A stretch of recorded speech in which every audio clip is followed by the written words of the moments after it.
Well, hey guys, and welcome to what I hope will be the inaugural episode of Countdown to Coffee, the show where we count down some of the biggest space stories of the week to coffee with a guest on a couch in my home. I'm Kristin Fisher, and for those that don't know me, I have spent years in legacy media, most recently as CNN space correspondent, and before that, as a White House correspondent at Fox.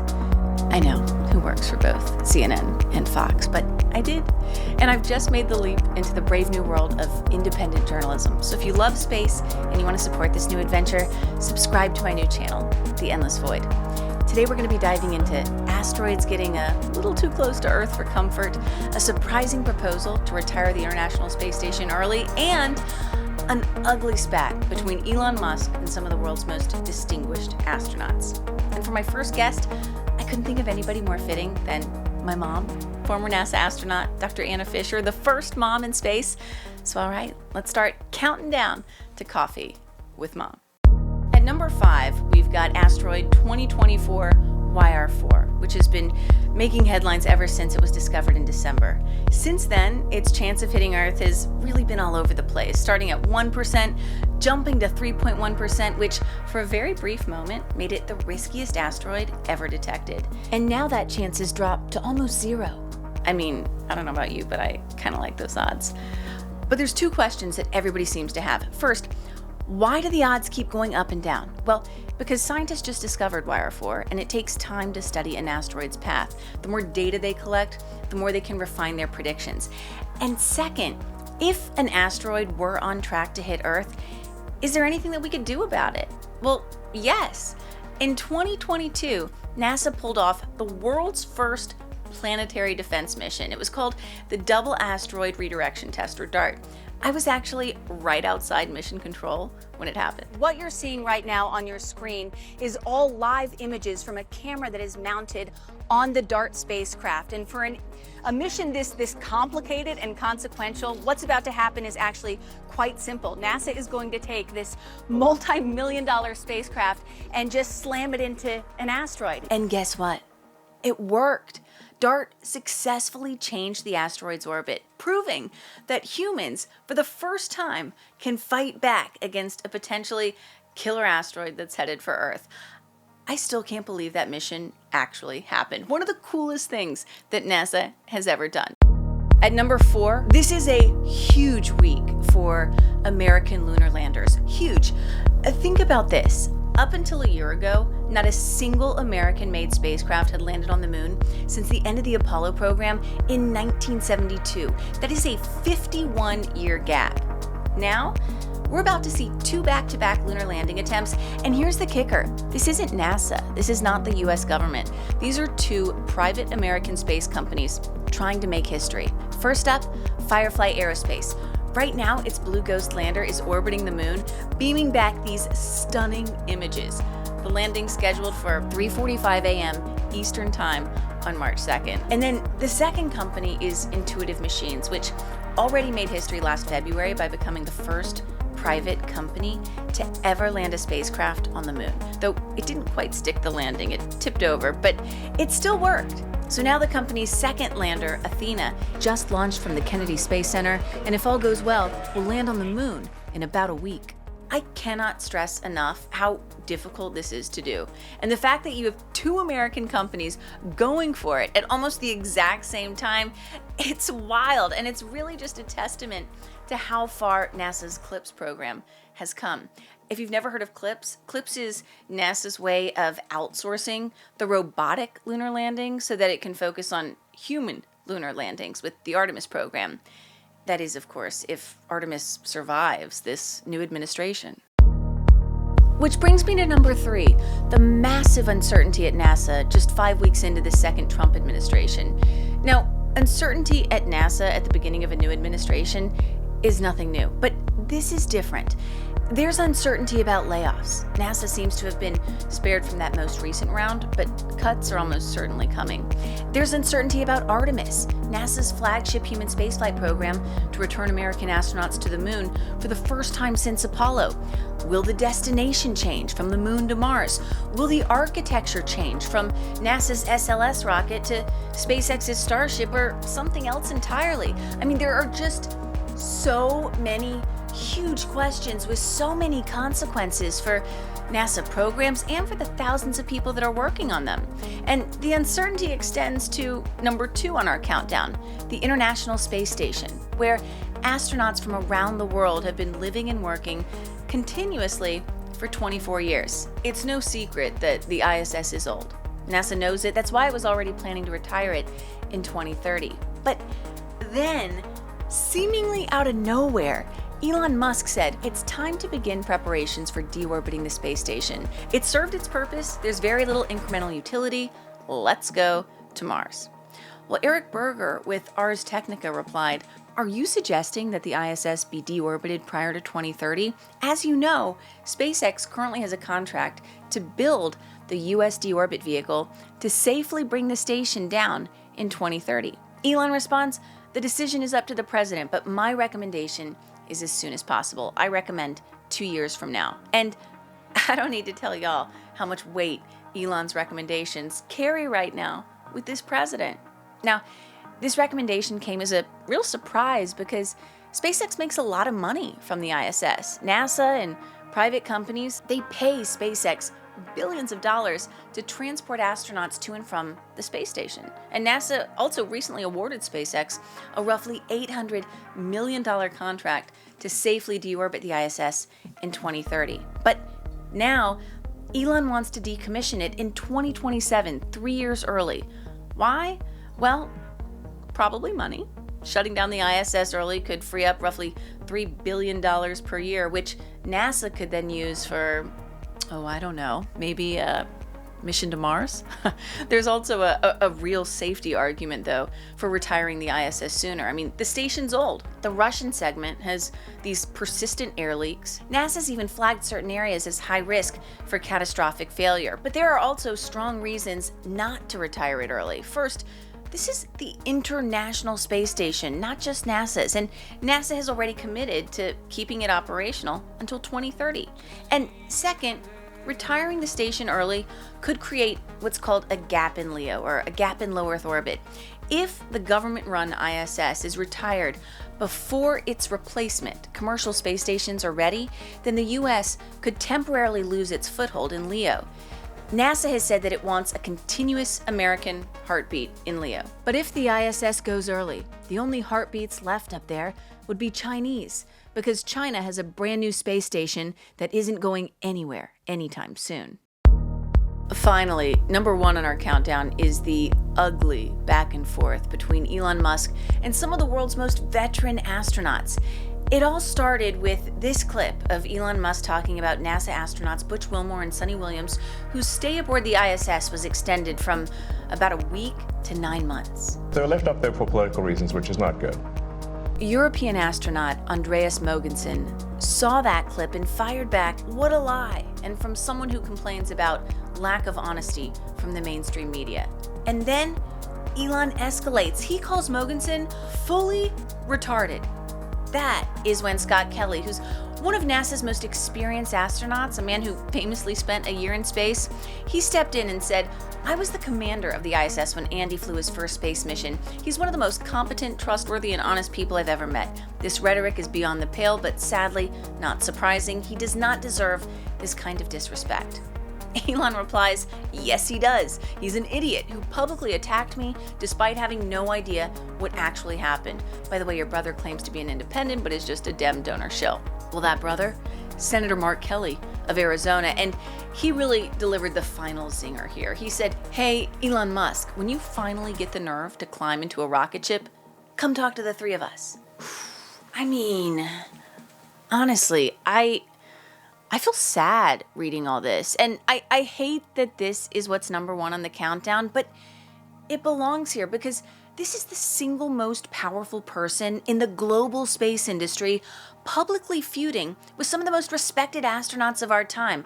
You know, for so long, space has been one of the few things that felt relatively apolitical.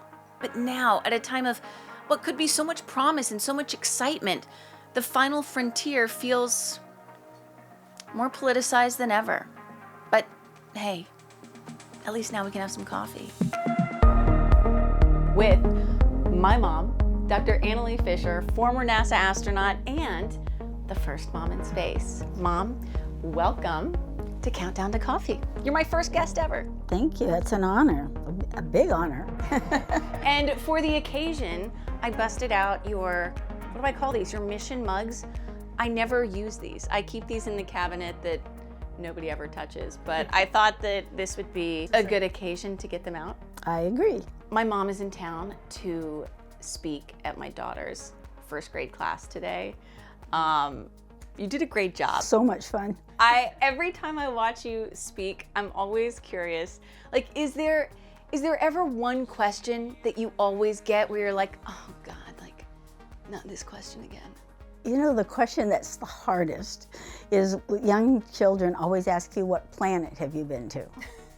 And I will explain that the shuttle is not designed to go beyond low Earth orbit. And I explain it, I think, very carefully. And then 2 children later, they'll ask me the same question. Which planet did I go to? And so either I'm not explaining it very well or I'm not sure what it is. I've got to work on that. But they always ask it multiple times in multiple ways. But the worst question I got today was, how old was I? That one I was not expecting. My favorite question was the kid who asked, he said something like, is it true, does Elon Musk now work for NASA? That's a complicated question, kid. Like, I don't know if we have enough time to answer that one. All right, so Mom, on Countdown to Coffee, we run through like 5 different topics. I want you to pick which topic you want to talk about. The one that I think I would like to talk about is the one on the International Space Station. Which I figured you were going to pick that one because you were I always get this wrong, the branch chief, the International Space Station branch chief for the astronaut office? Within the astronaut office, yeah. So when you hear what Elon Musk said a few days ago, saying that he thinks the International Space Station should be retired early, about 3 years earlier than what NASA was already planning, what did you think when you heard that? Oh, you know, my first gut reaction is no. And I really think that we should learn from our past experience.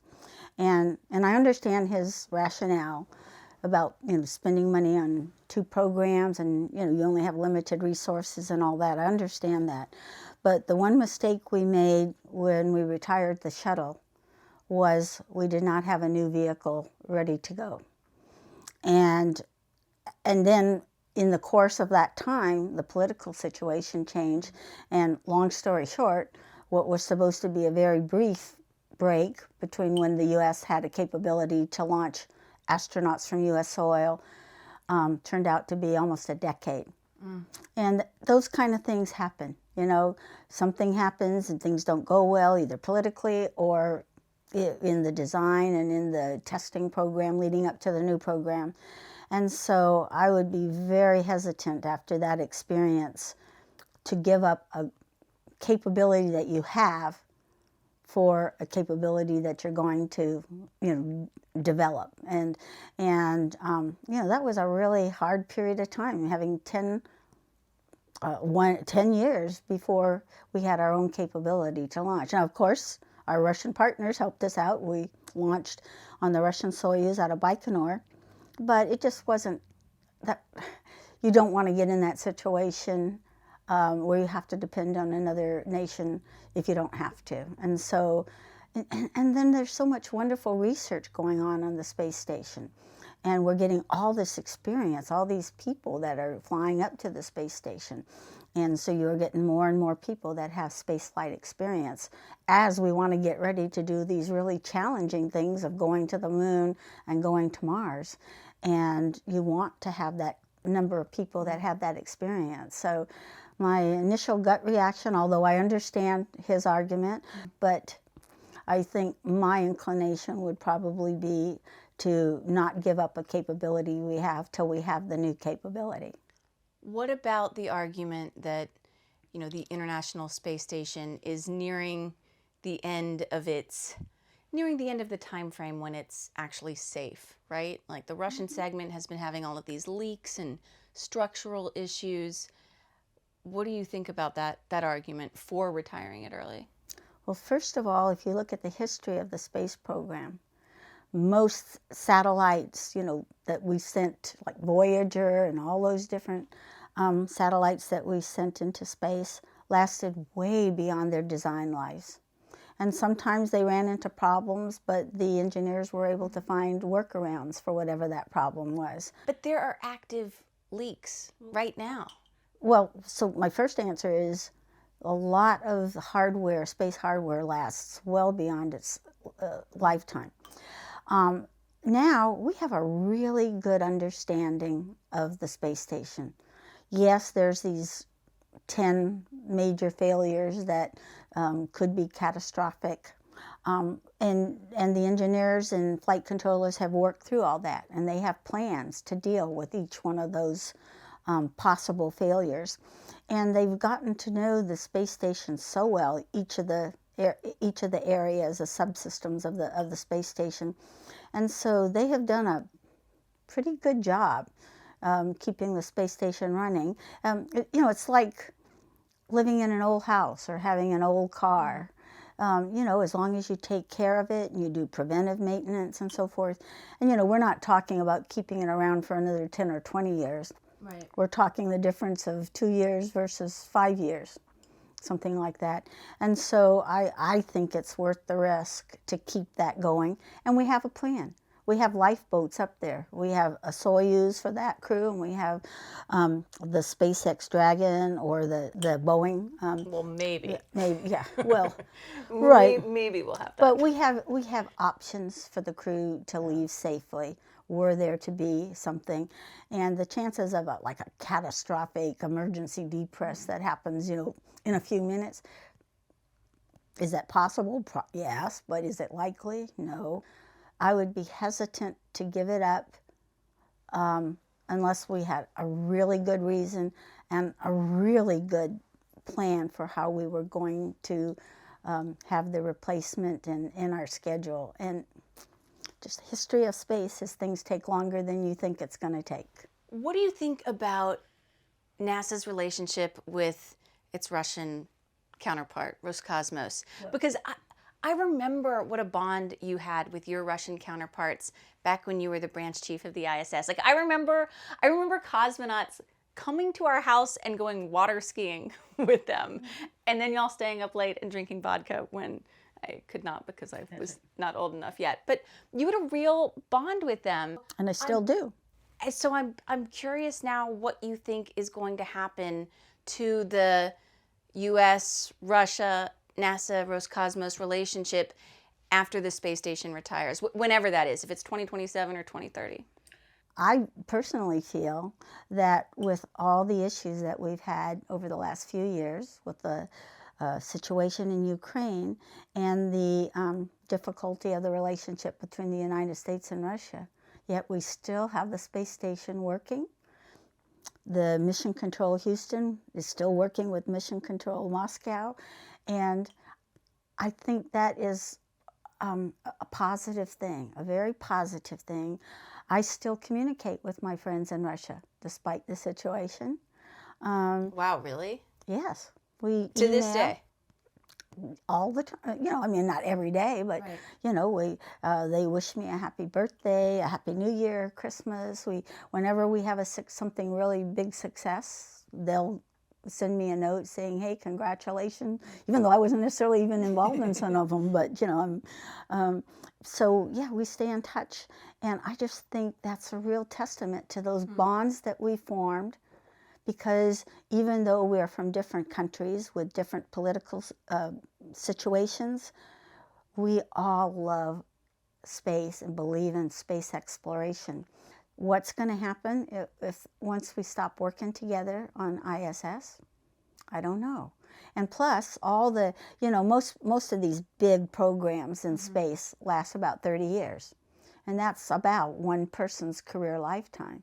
So slowly, people like me and my Russian colleagues are all going to be retiring, and there's going to be new people coming up that don't have those relationships.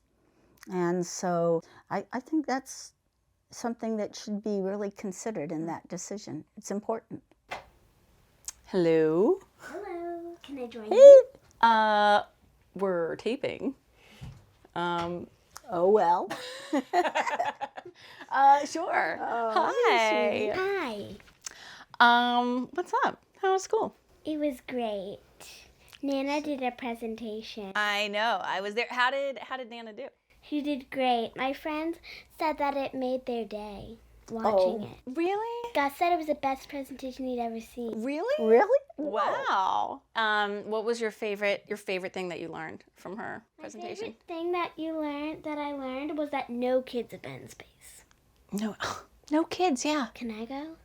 You and I can go to space together. How about Hey, that? Or when I maybe How the about three the three of us? Yeah. So do you wanna partake and count down to coffee? Yes. Minus the coffee? Yes. All right. So here's our list of 5 topics. Which topic do you want to talk about? They're very interesting, all of them. But the one that I really think I like the most is the asteroid. The asteroid. You've had a lot of questions about that ever since I made that video last week on it. All right. Well, since we have an astronaut here, why don't you ask the astronaut whatever your question is? Has anyone seen the asteroid? You mean like seen it with Yeah. up close? No, no one's actually Has seen, but they've anything seen it? through a telescope. Have scientists found any things that prove that there could be life on other planets from this asteroid? They have found elements that are necessary for life, that it is possible that asteroids brought those to a planet like Earth that had the right conditions for life. So it is possible. I actually have a whole video on this if anybody wants to see it. Claire, one more question. We have time for one more question. My last one is that, have you ever seen an asteroid in space? Did you ever see one? I have not seen an asteroid in space. I know some of my astronaut friends have taken pictures of comets from the International Space Station. Have you seen a But comet? me personally, I have not. I have not Would seen you one. like to? Not up close. That might be a little dangerous. I In have that one sense. more question, if that's okay with you. It is perfectly fine. I've never heard you to not have a question, Clara.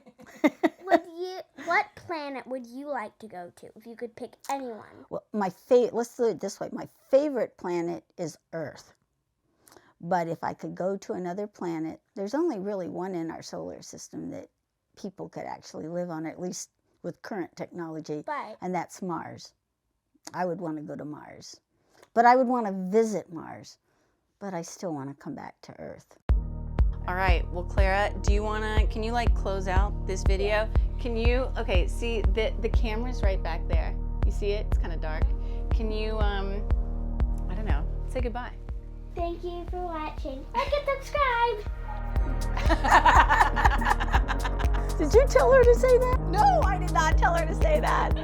You're something else, Clara.